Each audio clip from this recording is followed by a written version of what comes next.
د امریکایي پوځ مشر جنرال مګنیزي د پسرلي پر رسېدو سره په افغانستان کې د جنګونو لړۍ بیا پیل شوه. بشپړ حال په ویډیو کې. سلامونه د ژوندون پریس درنو لیدونکو.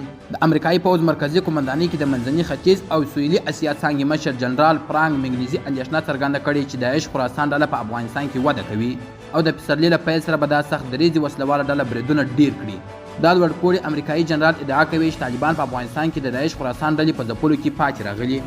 نوموړي تېره شپه د امریکا کانګرس کې د وسلوالو ځواکونو جرګې ته په وینا کې ویل په داسې حال چې د کال دې موسم کې افغانستان کې معمولا جګړه سخته نه وي، داعش ډله توانېدلې چې ان په افغان پلازمینه کابل کې د تېرو څو میاشتو اوږدو کې سخت بریدونه وکړي. زما ګمان دا دی چې د دوی بې له رنجه کېدو سره به داعش بریدونه زیات شي. د امریکایي رسنیو په ریپورټونو کې ویل شوي جنرال مګنیزي د امریکا سنا کې د وسلوالو ځواکونو جرګې ته په وینا کې ویلي په داسې حال کې چې طالبانو د داعش د پولو لړۍ کې که څه هم کافي نه ده خو پر خپله ژمنه ولاړ دي.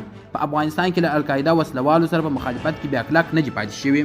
د امریکا سنا یو غړي پوښتنه په جواب کې جنرال مګنیزي وویل طالبان هڅه کوي پر داعش فشار ډېر کړي خو دوی په دې کې پاتې راغلي. د یادونې وړ ده چې له دې مخکې د امریکا د بهرنیو چارو وزیر انتوني له خپل ازبکستاني سیال عبدالعزیز سره په لیدنه کې وویل د امریکا متحده ایالتونو به هیڅکله تر هغو ته اجازه ورنه کړي چې له افغانستانه د پټنځای په توګه ګټه واخلي.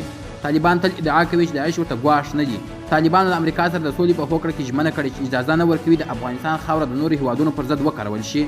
خو تېره میاشت د ملګرو ملتونو د امنیت شورا په یوه تحلیلي راپور کې ویل شوي چې پر افغانستان د طالبانو له واکمنېدو راوروسته جهادي ډلو دغه هېواد ته تګ راتګ کې ډېر ازادي ترلاسه کړې.